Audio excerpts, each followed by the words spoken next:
drafts are, of course, negotiated. And normally, Mr. Costa has a very good habit to invest a lot in the drafting beforehand, which is excellent. So you can have good debates, and you don't have to lose time in pushing words and commas around to get a good draft.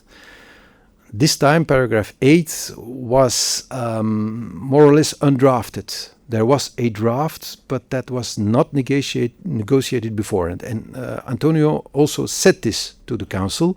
I have a paragraph 8, but I received amendments from Belgium to paragraph 8, and they have not been negotiated.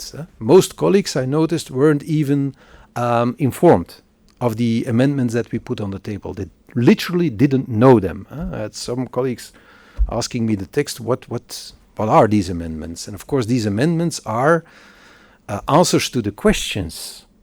Not answers to the questions, but we amended the text in a way that the questions are put in the text and that the necessity for answers is also articulated.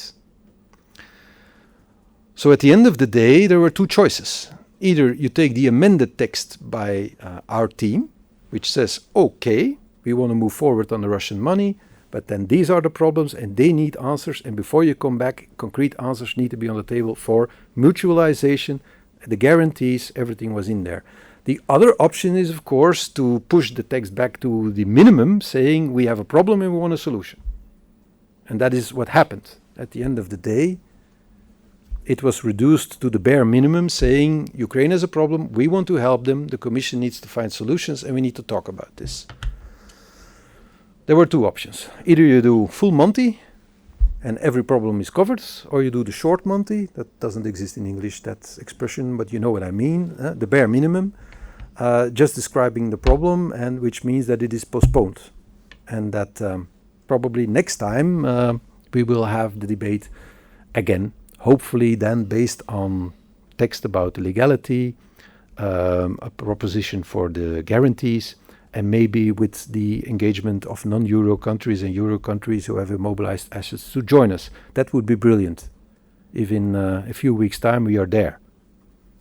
A good legal basis, protecting us from litigation and countermeasures, an engagement of non-Euro countries saying we'll go with you in this non-confiscation of the money, and then the guarantees that the cash will always be there if needed. Then we can talk. I'm not going to elaborate on other options. There are, of course, always options if you want to create money in a short amount of time. We did it in the COVID crisis as well. If Europe wants to create money, it can create money. This is called debt. But of course, this is also a very sensitive topic. But the big advantage of debt is that you know it.